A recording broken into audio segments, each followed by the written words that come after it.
We started this vision in a 2-bedroom apartment, my wife and I. Today, we have over 122 employees. It's not the how, it's the who. How are you going to start? How are you going to do? And you worrying about the wrong stuff. Yeah, I get it. Who can you tell your vision to that is going to believe in your vision and willing to invest in your vision?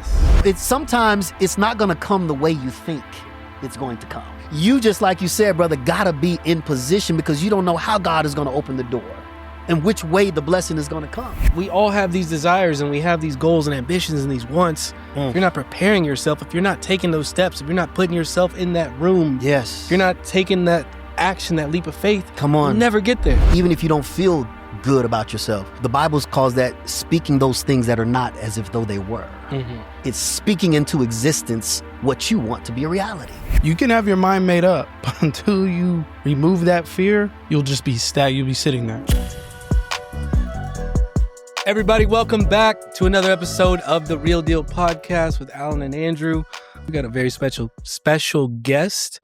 Harder to get this man than to get Santa to come deliver, after the Amazon delivery window. But Mr. Daly, if you go ahead without any further ado and introduce our guest.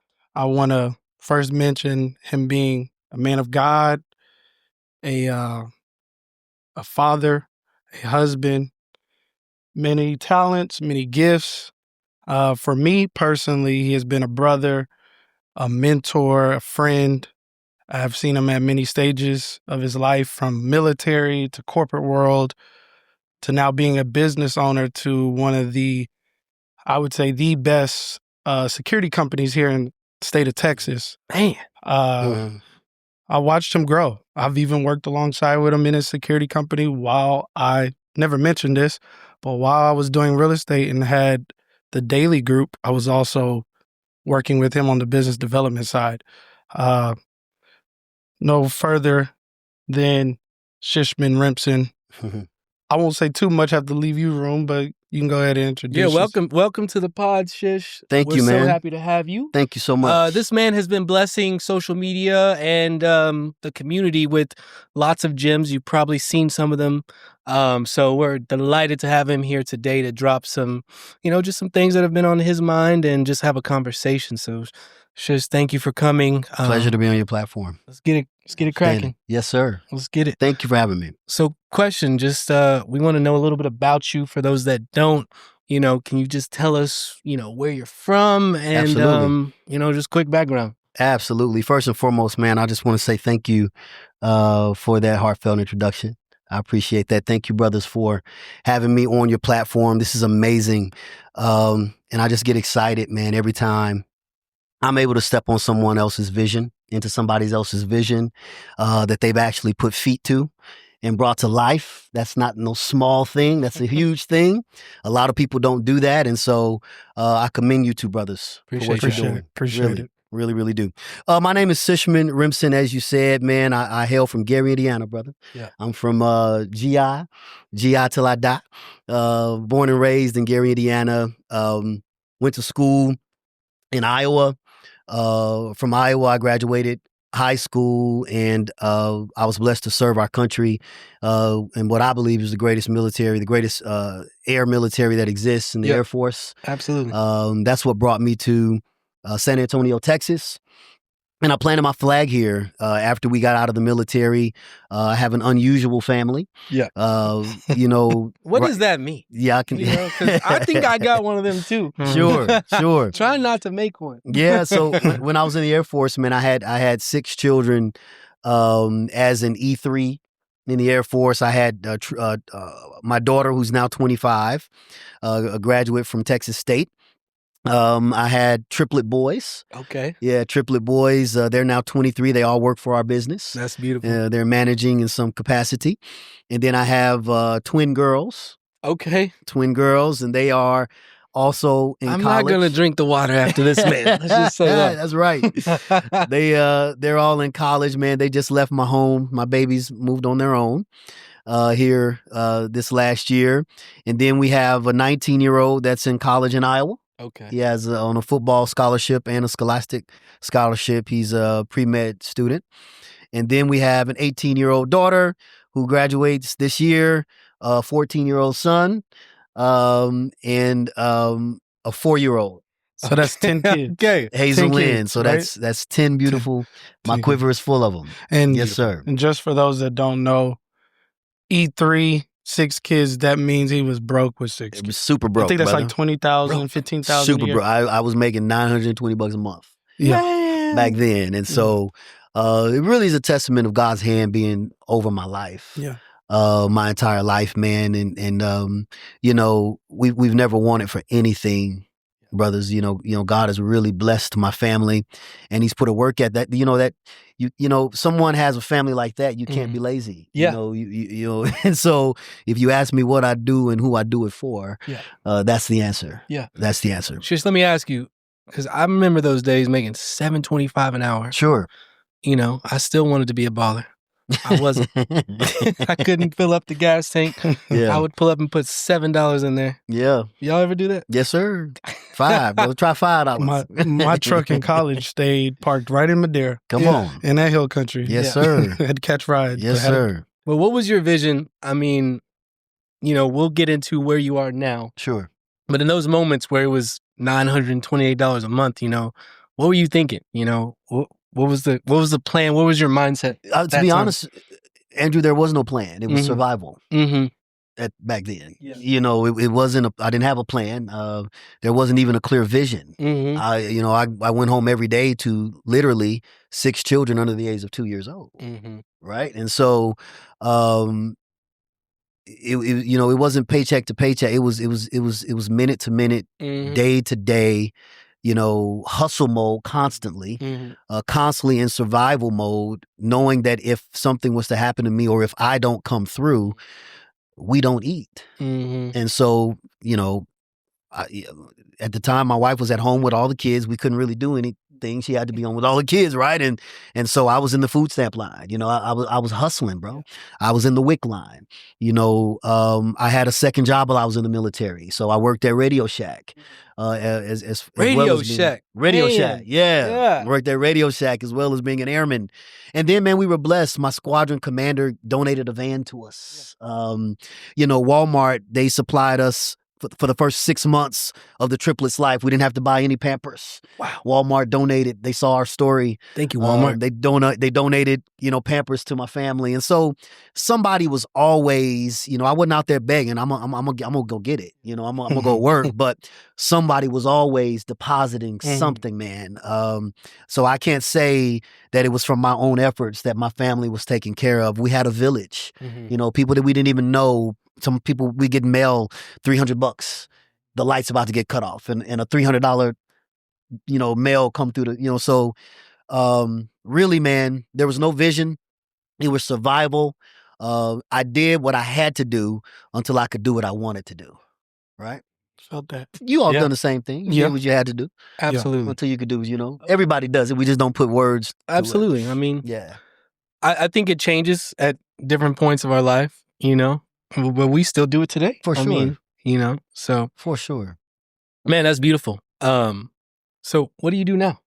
Yeah. So I run my business full time. We run SMR Security Services. We are a physical security guard company providing armed and unarmed security guards to businesses on a contractual basis. And so right now we're blessed to be in the government sector. That's where a lot of our efforts are going. This is our 8th year in existence. And so to have a business that, survived COVID and has seen perpetual increase, over the last 3 years, 4 years, every year, we're stepping in new territory. And so I'm so proud of what we've built. We built it in a 2-bedroom apartment. Yeah. We started this vision in a 2-bedroom apartment, my wife and I. And today, we have over 122 employees. In February, we'll be having our first trial outside of the state. We'll be opening up a branch office in New Hampshire. Congratulations. We got a government contract in that area. So, it's forward and up, man. But that's what I do. Security has been my life now for the last 20 years. So let me ask you, way, shape, or form. It's been a journey. For sure. 8 years ago, you started hustling in this business. Yeah. And then I think a vision was created. Where did that vision come from? Well, the vision, I believe a lot of, sometimes you have to, in my opinion, you have to occupy until it comes. You have to occupy. It's a scripture that says, occupy until I come. And so what I did, bro, is I wanted to take care of my family. That's always been my driving force, my driving motivation. And so I took a job right out of the military doing security. It was the easiest thing to get into, armed security. I did security on base. And so it was a little bit more money. And so I tell people all the time, I wasn't looking for security. Right. But because I was trying to do the right things, security found me. That's so funny because that's a similar path that I was on. Went to work this job out of college in a call center. Yep. And when I think call center, I'm thinking of these people with headsets on, right. Door key. Right.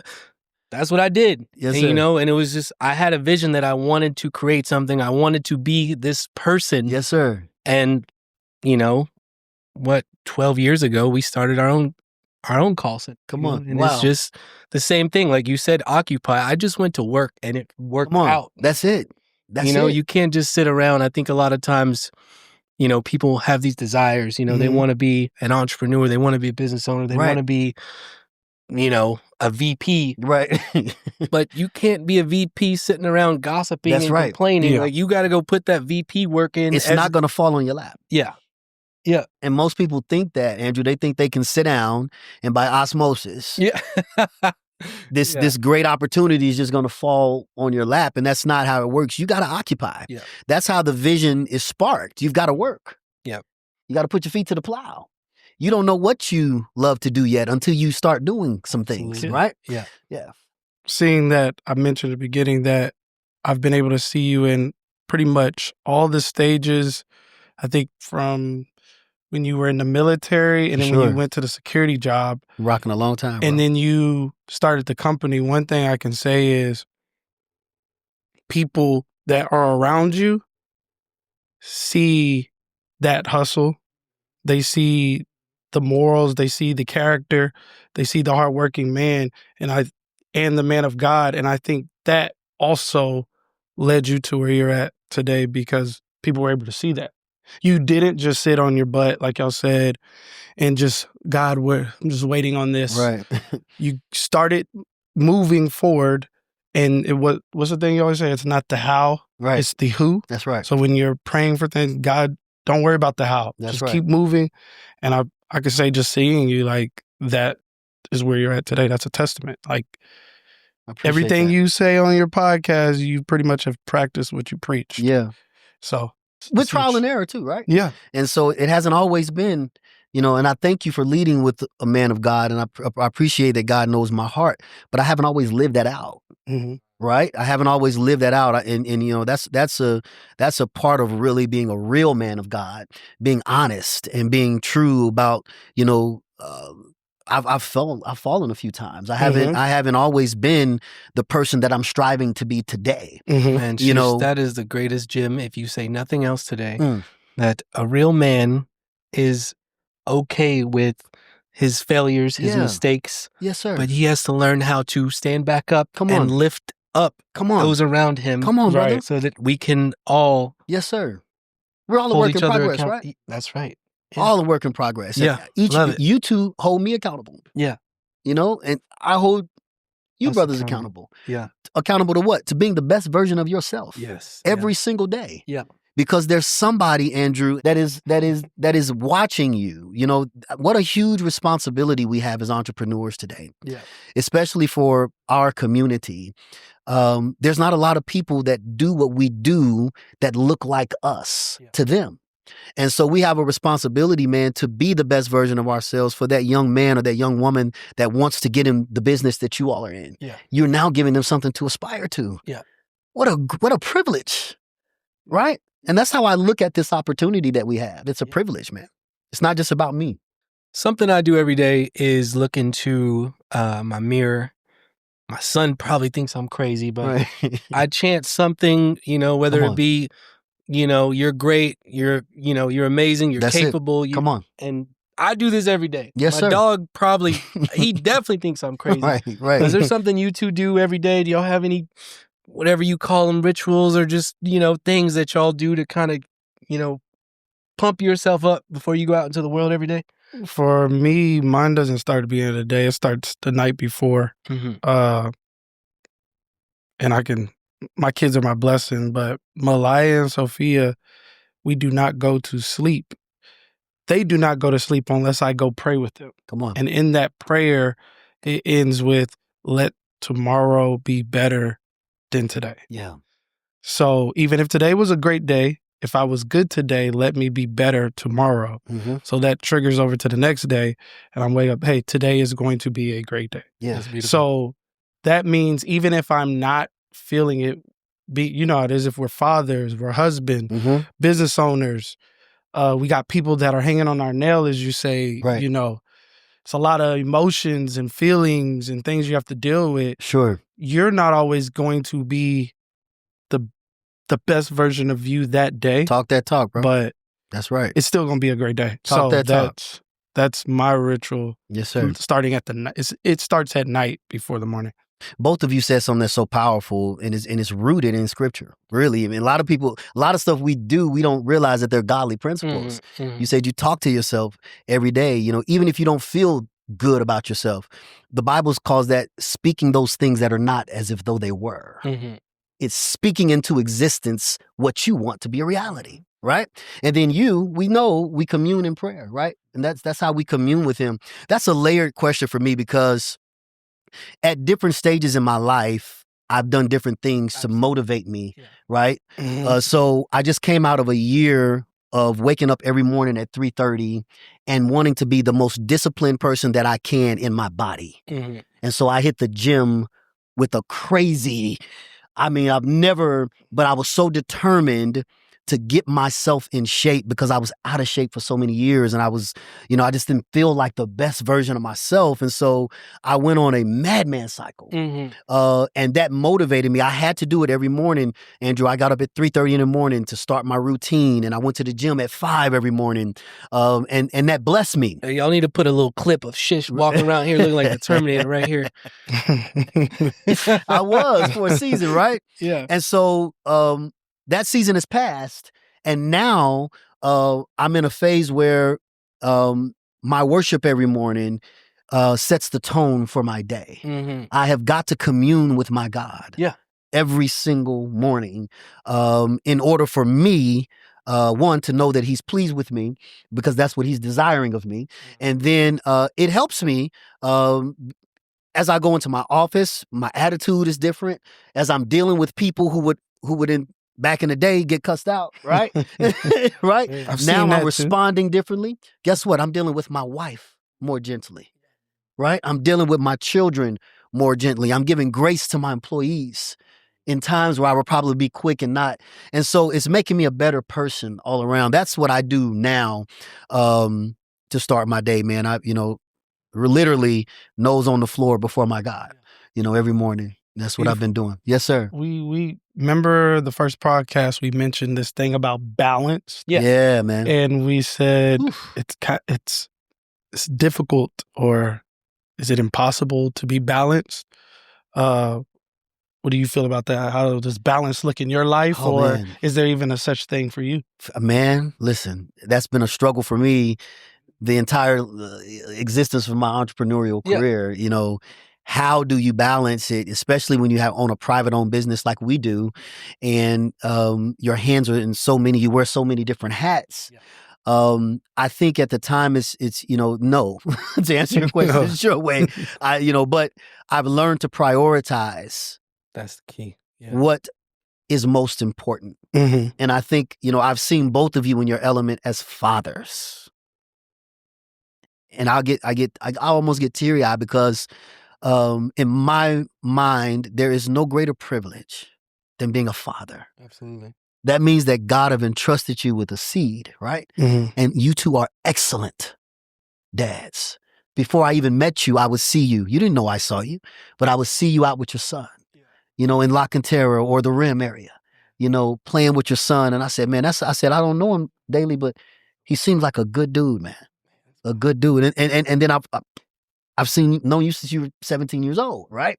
And so to see you now and the dad that you are, the coach that you are, you know, I think it's about prioritizing what's important and then letting everything else fall in its proper space. That's. And it takes a while. I mean, you got to go through the experience to get there, because, you know, in the moment, in the beginning, you think whatever's on that phone, whatever's in front of that email, whoever's calling, that's the most important thing. And that is not the case. At the end of the day, you need to think backwards. When I'm gone, how are they going to remember me? That's good. And am I living my life according to that? Talk, man. And then everything else will fall into place. So, yeah, excellent. That's beautiful. Excellent. Yes, sir. Yes, sir. It all falls in alignment. I think you're never going to be 100% in every area. Something is going to be neglected. Yeah. Just make sure it's not your family. That's right. You know what I mean? And make sure that you're giving time for yourself. Yeah. And I think that's where we fail. We don't take time out to minister to ourselves. I think you also just said something about discipline. Yeah. And I think a lot of people go through this motivational craze, this period of where it's just, you know, they're going to do things looking for this reward, this quick. We definitely have a culture of instant gratification. I mean, you know this if you have a staff of more than 2, you know, people are very quick to, what have you done for me lately? How does this make me feel today? For sure. Not thinking of the bigger picture, but, you know, discipline is the key. Yes, sir. You know, I think work you shouldn't wake up and not know what you're doing. That's you know, you can't get to the destination without a map. That's right. You know, so it's like if everything has discipline, and that is how you find balance. That's right. That's right. That's excellent, man. And some of us, Andrew, you think about it, life has disciplined us. Mm-hmm. You know, every story is not the same. Yeah. My life has taught me to be patient. Yeah. I've lived a seed and harvest life, understanding that it's not going to happen overnight. There's, not to get in my whole story, but, the deliverance, my mom, who was, thank God my mom is great now. She's 22 years sober, my mom. But I grew up, man, in a drug-infested environment, right? And prayed for my mom for years that God would heal my mom. But it didn't happen until 20 years later. Mm-hmm. But that don't mean that the seed wasn't planted when I prayed the first prayer, right? And so because of that very personal experience, which is the foundation of even my walk with God, seeing what he did with my mom, I understand, man, that, some seeds are in the ground. They just haven't come up. They just haven't bore fruit yet. Yeah. But that don't mean they're not germinating. That don't mean they're not, that it's not in work. Yeah. And so it's a scripture. I keep going back to scripture, man, because it's a scripture that says, some may plant, some may water, but it's God that gives the increase.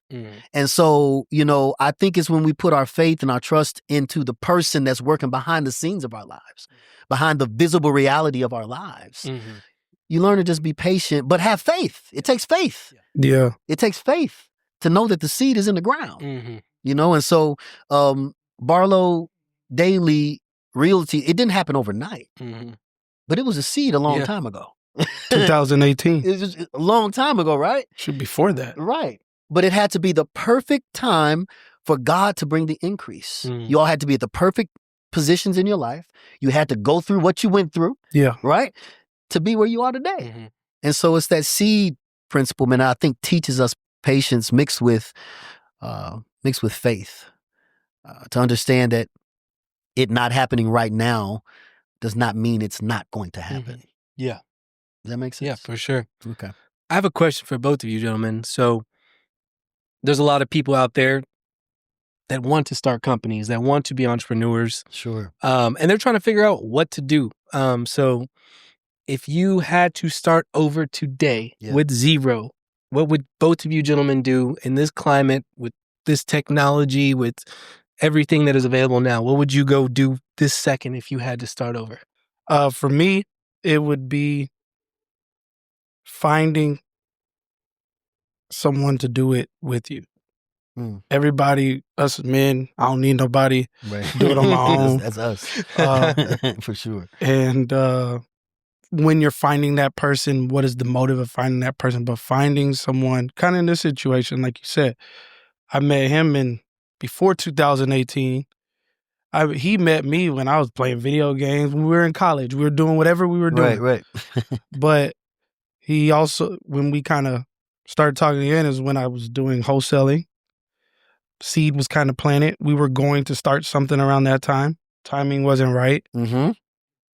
Sat down a couple times, but we both had this vision of you can't do it on your own. You know what I mean? So, especially how you said in a season where climate is, funds are tight. Right.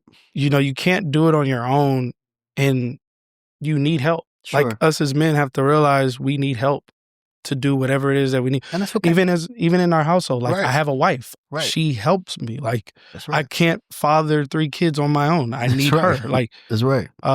in fact, being with her, I've elevated in my life. So just finding a person to do it with you. Don't try to do this thing on your own.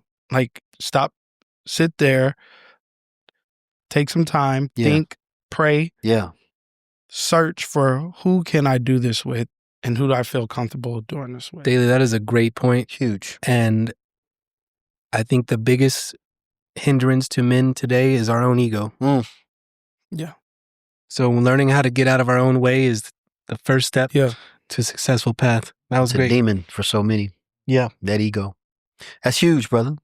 And I echo that. You do have an excellent helpmate. You do. Yeah. Great partnership. Great partnership. Hey, Michelle. So, Andrew, I don't even know, bro, if I'm being very honest with you. I never in my life would have imagined that I would be sitting here as an entrepreneur today. I wanted to be the best employee at the steel mill somewhere. My goal was to get into the post office. I didn't have the mindset, bro. Nobody poured into me that this was possible. Does that make sense? Yes, it does. I could not, thank you. I couldn't see it. So I don't know what I would be doing, bro. Honestly. Yeah, I can't even answer that. I don't know what I would be doing if this opportunity. I wasn't even looking for this. Yeah. I was just trying to take care. I was just trying to take care of my kids. Yeah. I was just trying to take care of my kids, and a man said to me one time. He said, "Man, I was just depressed about some things, man, and I felt like I was just doing the right things. I wasn't, the drug dealers, I didn't go that route. I said I'm not going to do that. I didn't go the route of just hustling, pushing credit, all the stuff that my friends were doing back in the day. I went to the military. I wanted to do the right, but I was still struggling, man. God, I didn't ask for triplets. like I didn't ask you for triplets. I didn't ask you. Okay, yeah, maybe we was a little, we didn't do what we need to do. So twins came right after. Honestly, I was happy when it was twins. I was happy that it wasn't triplets. Yeah, when we had the twins. But anyway, and so a man told me once, man. He said, "Sish," he said, "you will never go wrong by doing the right things, man." And I said, "Man, well, I don't see it, bro. I'm just trying to." And in hindsight. Because I wanted to do the right thing, I can tell you the domino effect, the domino effect of how everything fell into place, bro. And had I not been in position, I would not be sitting here running a multi-million-dollar firm today. I know it. Had one piece. And so the steps of a good man are ordered by God. Have you ever heard that before? And so this is one of those things, Andrew, where I can't take any credit, bro. I can't say that I set this thing up, that I did it this way and I planned it. I planned it this way. If I had not done this, I would have went that way. No, bro, it's not that. At least not for me. Yeah. For any of us. Yeah. So, no doubt. Yeah, I don't know what I would be doing, man. Man, that's fire. Yeah. That's fire. I'm very honest. I don't know. No, that's fire because I think a lot of times, we all have these desires and we have these goals and ambitions and these wants. And at the end of the day, if you're not prepared, if you're not preparing yourself, if you're not taking those steps, if you're not putting yourself in that room, Yes. if you're not taking that action, that leap of faith, Come on. you'll never get there. Man. So it's just, you're a testament to, I did the right thing. I lived by my principles, and in turn, God poured into you, but you did the things that you needed to get there. Let me tell you. You didn't sit there and wait. I want to share this with you because it's huge what you just said, man. And I'm going to tell you, man, how, because people ask me all the time, Sish, how did you start your business? I want to come and do it. It's like they want to come in and get this 15-minute microwave version. And then they're going to be able to go just do it. Go do it. And it doesn't happen like that for everybody. And so I'm not going to take too much time with telling this story, but Andrew, it literally, I had this passion for security. When you are a hustler like myself, and I don't mean in the negative term, but you just gonna go get it, right? By any means necessary, right? So what that means for me is, although security is my profession, that's not my passion. Right? That's just the vehicle that I am in, right? That's providing for my family. But whatever I touch, hear me, whatever I touch will turn to gold. That's the favor on my life. Security is just the vehicle that I'm in, that God has chosen for me. So, brother, I was working at USAA. I was making $33,000 a year. Living in a 2-bedroom apartment. We didn't have Hazel yet, so at times 9 kids at one point, 2-bedroom apartment, just struggling. I had this vision of owning my own security company after I had working for security companies for the last 8 years. And I was kind of blacklisted. Nobody would hire me anymore once I left the industry. Anyway, I started my company. In order to start a security company, bro, insurance is extremely high. You're dealing with armed guards, I didn't have money. I'm making $33,000 a year. I can't pay $2,400 a month for insurance. So I let my insurance die. Probably more than the rent payment at the time. There you go. You let the insurance die. You use your license. You can no longer operate in the state of Texas doing security. So I let all that go. Went to church one Sunday. The message fell on good ground. I looked at my wife. I was like, babe, I'm not living my dream. She said, babe, we got $2,600 on my credit card. She's like, go get your insurance. Let's get this thing back up. I said, babe, that's all we got on the card. She said, babe, just go do it. I said, God, he said, don't go out trying to find contracts. He told me just be still, but go get in position. Go put yourself in position. I went, got the insurance, got all my certifications, bro. My company's legit. We have no business. I'm on the phone at USAA taking calls. I get a call on my cell phone. This is November of 2018. And a man answers the phone. He said his name was Gabe McCain. He works for a construction company. He said they just won a contract with Saws, and it starts tomorrow on Thanksgiving. He said, we have 4 locations. He said, can your security company do it? I need your certifications. What certifications? The ones that my wife just paid for. Right? He said, I need those certifications. Saws is requiring that we give a certain percentage to the person with your certifications. Instantly fear shot in. I said, Mr. McCain, I appreciate it, but I don't have uniforms. I can't pay payroll. My credit score is like a 490 at the time. Like it's not possible. This man said to me, he said, Mr. Rimpson, I need what you have in order for us to start this contract tomorrow. My certifications. I was a veteran-owned business. He said, what do you need to start the business? He said, what would your bill rate be? Guys, I shot the highest bill rate out because I didn't want to do this. I just shot the highest bill rate out. I know how you move. He said to me, Andrew, he said, great. Can you start tomorrow? I said, I just told you, Mr. McCain. He said, I'm going to write you a check for the first 2 months. I did the math. I said, Mr. McCain, that's about $67,000, sir. He said, come pick the check up tonight if you can, or tomorrow morning. He said, will that help you to start? Tears running down my face, bro. I said, Mr. McCain, yes, that will help me. I mean, are you serious, sir? That's how my business started. If that's not God, brother, I don't know what is, bro. And so I went and picked that check up. I didn't have uniforms. I didn't have employees. My wife was out there. We had on hoodies and fluorescent vests. We didn't have no security uniforms. We didn't have nothing. Deacons from my church were out there. None of us licensed to do security. Nobody, but we started it, bro. We started it. And that contract was the first contract. It ended up paying my business $300,000. after 2 years, but it was what we needed. It was just enough to spark us to get this. And what are we now? 45 contracts later? Yeah. Right? Yeah. So sometimes it's not going to come the way you think it's going to come. You know what I mean? You just, like you said, brother, got to be in position because you don't know how God is going to open the door and which way the blessing is going to come. Yeah. But had I not had my licenses, had I not had my insurance, I literally could not have done the contract. But because we were in position, Andrew. Yeah. Didn't know how we were going to do it, but we were in position. Here we sit today. It's not the how, it's the who. That's what you always say. Come on. It's not the how. It's the who. How are you going to start? How are you going to do? And you worrying about the wrong stuff. Yeah. Get it. Right? Yeah. You're worrying about the wrong stuff. Who do you know? Yeah. All right. Who can you tell your vision to that is going to believe in your vision and willing to invest in your vision? Yes, absolutely. Right? Yeah. That's how it happened. That's powerful. Man, that can happen to you. That's right. That's right. Absolutely. Two things that happen.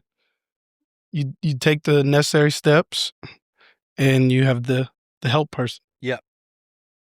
He, however, you're right. One thing, and I think there is a balance between this because I remember before I started this, you were like, Drew, you don't need nobody to do no brokerage. I told Andrew that. I told him you don't need anybody. He's like, you don't need anybody. Yeah. You know, a couple things you said. I did. But it was the vision. And I it was was clearly like, wrong. Yeah. But to run certain things, yes, you need. Yes. I mean, and you have your person, your wife. Absolutely. You, and then you do have people you've hired. Absolutely. Because you did before try to do it all on your own. I did. I remember. You failed. You was everything. Yes, sir. Operations manager, payroll, HR, guard. Not get and nowhere near the best version of myself. Yeah. How can you work 18 hours a day? Yeah. And be the best dad? Yeah. Be the best husband? You don't have time for yourself. You How don't. are you going to serve somebody else? You can't. Yeah. And that's it's not the how can I do everything, but who can I surround myself? Who is an expert at what I am ignorant in? Absolutely. Yeah. And so what we do, especially sitting in this CEO seat today, my thing was I was afraid to pay people. Yep. I didn't want to spend money. That's very tough coming from a background where you're not used to this. Yes. And you $80,000 came from 33,000. Yes. So if I give this person 2,000, that's 2,000. Yes. But that 2,000 allows you to grow to 200. Yes, sir. Yes, but sir. It's so hard to see that. Sir. Society does not. To grow, you have to be willing to take in all the elements, the soil, the sun. Right. That's right. But it's so hard because we just want to stay so tight. We want to stay tight. Yeah. 75K? No. Throw that resume away. Not even. Right? But now, man, I could not survive without my team, brother. Without my team. Yeah. And so I'm willing for Sishman to get his a little later. Yes. To make sure that I'm taking care of my people because I need their skill set. Yes. Because I don't know how to do what they do.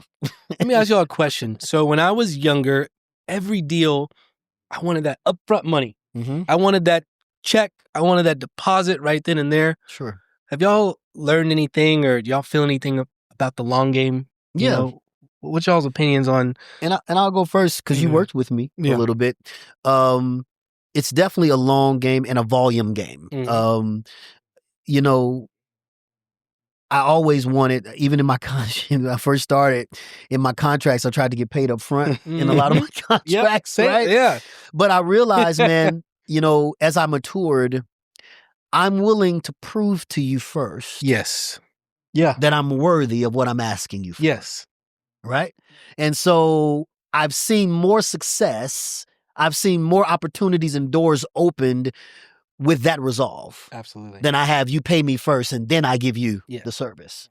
No, let me show you that SMR is capable of being your one-stop source for all your security service needs. Yeah. Right? Let me show you first. So then when you write the check, you're not writing a check and feeling like you're giving something away. No, this man earned that. Absolutely.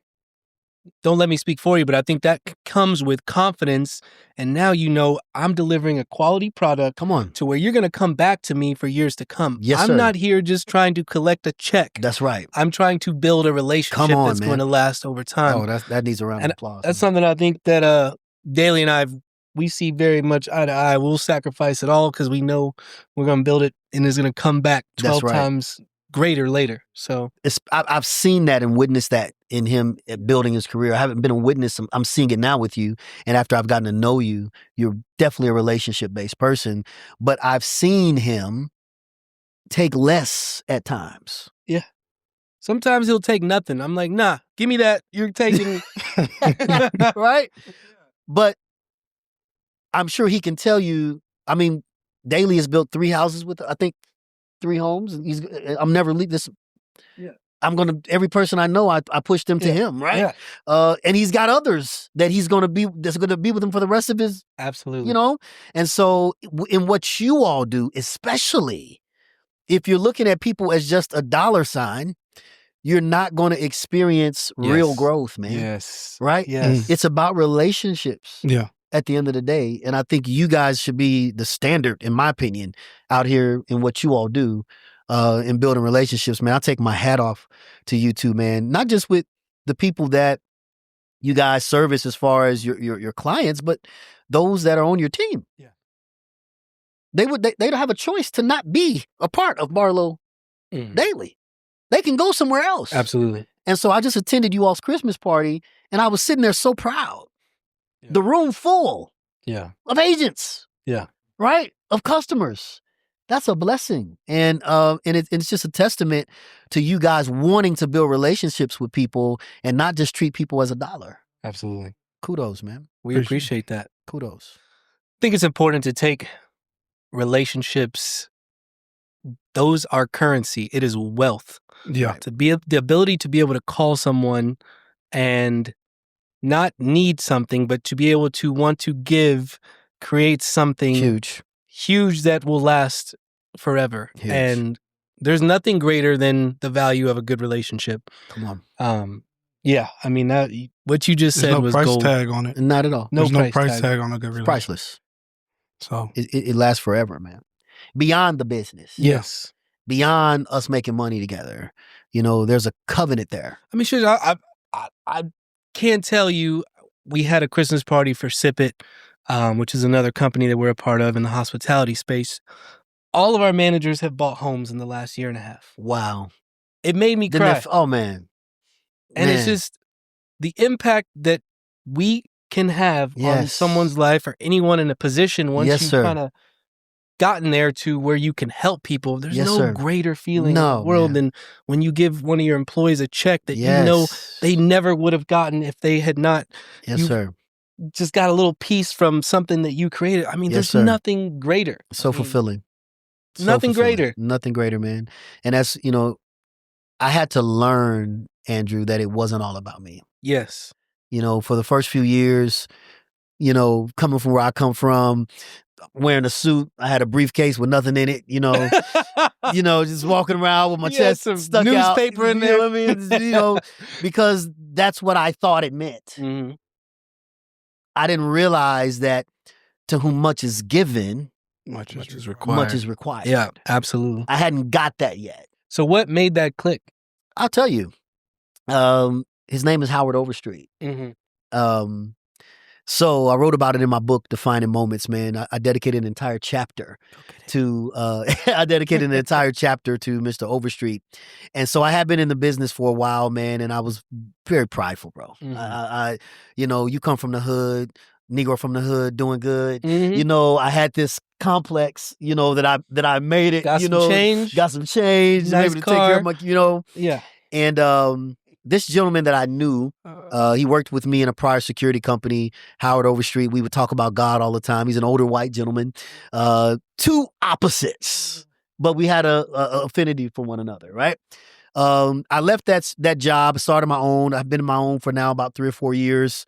I'm sitting in my office. Howard Overstreet, whenever he would leave, he would always say, as he left you, have a good one. Have a good one. Have a good one, but he would say, have a good one.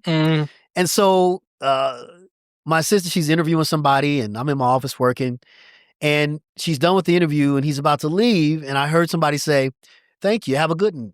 Mm-hmm. And I just hollered out, I said, Howard? And he said, yes, who's that? He couldn't see me. So I go out, and I see Mr. Overstreet. And he said, Sishman, what are you doing? You know, and it was a great greeting. And I told him, I said, look, he's hired. Don't worry about, bring him on. Yeah. Come on. So check this out, man. Mr. Overstreet and I, we talked about, he was here by himself. His family was in another state. And 6 months had passed. I don't see my employees once they get out in the field. They're out in different field. They're doing security work. Corinthia, who was our assistant at the time, she called me and she said, Mr. Rimpson, Mr. Overstreet's here and he wants to talk to you. And I said, okay, that's fine. Send him back. She said, I think something may be wrong. I said, okay. And so Mr. Overstreet comes back. Literally, guys, in 6 months, he had lost about 60 pounds. Mm-hmm. When I seen him, I was instantly concerned. His gun belt was hanging off of his. Mm-hmm. And he came in and he said, Sishman, can I talk to you? We mind if we close the door? I said, sure. He sat down and he sat the seat. I'm concerned. I said, Mr. Overstreet, what's going on? He said, well, the doctors are telling me, man, I might have to quit my job. And he said, I got maybe some cancer in my pancreas or, something going on. 4 years later, my dad died of what we now know is pancreatic cancer. So I didn't understand it at the time, but he had pancreatic cancer. And he said, Sishman, my family's not here. You're the only person that I could think of. And this is what he said to me. He said, I came here today, man. He said, I'm wondering if you'll pray with me. That hit me like a ton of bricks for some reason, man. Mm-hmm. Here I am walking around with a briefcase, like I'm the man, like I've done and accomplished something so well. Mm-hmm. And in that moment, it was as if I heard God say, what if I raised you up? What if I blessed you? What if I've done everything that I've done in your life just for this moment? Mm-hmm. And you're about to miss this moment because you're making it all about you. Mm-hmm. And it was the reminder that I needed in life, bro. Mm-hmm. That nothing good that has happened in my life has ever been only about me. Mm-hmm. It's always about Sishman.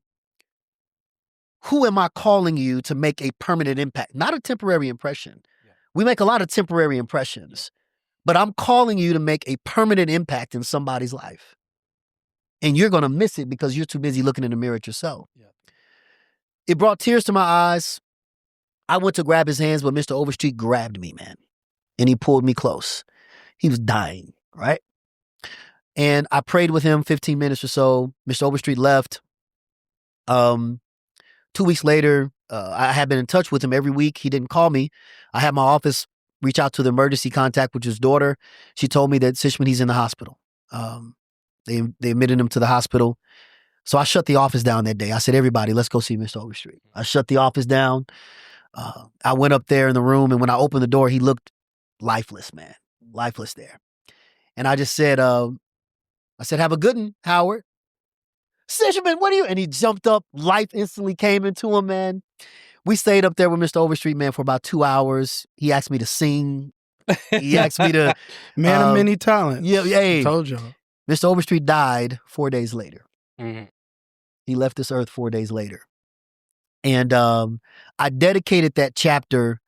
It's a chapter in my book entitled, It's Not All About Me. Mm-hmm. That's what the chapter is entitled. And he changed the trajectory of how I did business, bro. He changed the trajectory of how I treat people. Yeah. He changed the trajectory of who I see in the mirror. Not some CEO, but I see a servant at the highest caliber. Mm-hmm. Yeah. Who can I serve? Yeah. And now when people come into my office, I'm always asking God, is this another opportunity for your glory to be revealed through my life? Who can I teach? They come in my office sagging. Now, you're going to come back tomorrow with your pants pulled up. You're going to come back tomorrow like you want a job. Yeah. Right? Yeah. I'm not even going to allow you to come in here today and embarrass yourself with flip-flops on. That is amazing. No, right? that is amazing. And I mean, that really speaks to your testament to seek the understanding. Yes, sir. And man, think of you making that change, how many lives you've impacted. Yes, sir. Yes, sir. Mr. Overstreet, man. But you were willing to change. Yes, sir. Yes, sir. That's amazing. Yes, sir. Yes, sir. That was a defining moment. That's the title of my book. Yeah. But I wrote about 15 defining moments, and that was one of the defining moments for me. And it's literally changed who I am as a person. That's beautiful. For sure. I'm sorry it took so long to get to No. the, but that was, That's yeah. it's gonna sure it's blessed. I've heard it. Sure it's blessed him, and it's gonna bless some of the people that I hope are so. listening. I Watch. hope so. So you guys know we're in the business of real estate. So one thing I want to ask you gentlemen is, what does home mean to you? It's my safe place, man. That's it, man. You just took mine. Yeah. That's it. It can be so simple. Amen. Obviously, there's more that comes with that, but it's my safe place. We get beat up out here. Yep. In the world, and unfortunately at times, being African American, entrepreneurs, thank God that we don't quit with every door that's closed in our face, but you get beat up, man, and I love when I can come home and I hear these little feet screaming daddy, and I smell food. My wife then made a meal, or I sit down and my wife, I love my wife when my wife picks my your beard. My beard. Oh, yeah. It's my safe Someone's gonna space, get married after this. They're gonna be like, dang, I gotta go get married. So that's what home means to me, man. It's it's a layer. Home means legacy. It means my safe space, man. It means the place that I run to. Yep. When my enemy tries to attack me out here in this world. And so, sum it up, it's a safe space for me. I feel the same. I always use this analogy where it's especially in the world of business. A lot of people are just trying to get something from you, and it's okay. I mean, that's, there's consumers and there's producers, Sure. right? And so, I always feel like the battleground is once I leave the house. Yes, I sir. shut that door, I'm ready. Yes, sir. Let's go. I got my armor on, I'm ready. But when I get home, it all comes down. That's right. That's my place of peace. So that's right. I just feel that it's something very special that we get to do. That's right. And it's an honor to be able to, present the place that people will find peace. That's right. Create memories and share love. Yeah. So it's one of the beautiful things that, we get to do at Barlow Daily. Beautiful. Place you get to let your guard down. Oh, that's literally. For I sure. go home and I tell people, I love to talk. Not on this camera thing, but we talk and we talking. Yeah. And sometimes with that, you have to turn on, turn on, turn off, turn on, turn off. But when I go home, it's just relax. Yeah. Just be me. Let me ask you a sub to that for both of you all, if you don't mind. I know this is y'all's show, but I want to ask a question. I want to hear your thoughts. Are you careful about who you give access to that space? 1000%. Yeah. Yes. Yeah. I believe, people are all walking in different moments, different parts of their life. And if you let people in your space that do not have the best energy, do not have the best desire for you, they bring these negative things. Yes, and sir. My son is there. Yes, sir. I want people to come to my home and feel comfort, yes, no sir. matter where they are. Yes, sir. You come to my house, you're getting greeted with something. That's right. So I feel not just there. I talk to Danny about this all the time, but if I don't like what I'm getting from you, in person on the phone, then you're not getting my energy. Come on. So in home, it's very important that we protect that space. Beautiful. Beautiful. I didn't always do a good job of that. Being this person, everybody's my friend. I did get better when I got married. I cut off a lot of friends, so not everybody got to come in my home. But I learned this from Shishman. Sometimes those people that you think are for you, and not you find ones. You let all this energy, as you said, and everything just in your house. Yeah. And then you look back and you're like, man, what am I doing? Yeah. No wonder you feel it. Like someone can leave your house and you just feel kind of off. Yeah. And that's the reason. So now, no, I do not let everyone in my house. In fact, I don't think we used to do events at our house. It's more family, intimate friends. And when I build a new house, I'm going to probably create something outside of that house so people don't really have to go inside, So I didn't always do a good job. And that's one of the, things I had to learn. Yeah. Barlow said something that was he said, my son's here. Yeah. like Mhm. your daughter, Daughters are there. your son, you know what I mean? And so that's precious cargo. Yeah. Yeah. Right? Yeah. That's precious cargo. And so if I'm going to entrust you in this space and you have the potential to influence my precious cargo, Yeah. Mm-hmm. you're going to be vetted. Yeah. Right? I'm glad to hear that from both of you. Yes. You wonder about Absolutely. the old school people. Man, parents back in the day, everybody wasn't in your house. Nah. They did not they didn't Not at let all. kids in the house. In the backyard. Everybody stay outside. Hey. And now you Put that fold-out table in the garage. In the backyard, man. the hose outside. Man, brother. Man, I get it. I get Yes, it now. sir. Everyone, How about you? What's your Absolutely, ideas man. on My wife don't play. Yeah. No, man, that's my wife's, my wife Sanctuary. manages the home. Yeah. Mm-hmm. I do what I do out here. Mm-hmm. She manages the home. That's And, beautiful. Now, do we have covenant relationships? There's always people at the Rimpson house. Yes. Yeah. Yeah. It's always people at the Rimpson house. Kids are always running around. Yeah. But those are relationships that have been vetted. Absolutely. And those are relationships that I trust Uncle Andrew with my daughter. Sure. Yeah. Do you understand what I'm saying? I get it. And so, Andrew trusts Uncle Sishman with his babies because we have the same values. Yeah. Right? We share the same beliefs, a lot of the same beliefs. We share a lot of the same characteristics. And so I think it's so important, Andrew, that vetting process, you can't just allow any, like you said, any old energy in your space. Absolutely. It can corrupt something, man. For sure. So I'm with you guys. We're all tracking on the same level there. Yeah. I would say, man, to your audience, bro, and to all of you all that are going to watch this, I leave people with one thing. As you continue to chase after the potential you, understand that a made-up mind is undefeated. Yes.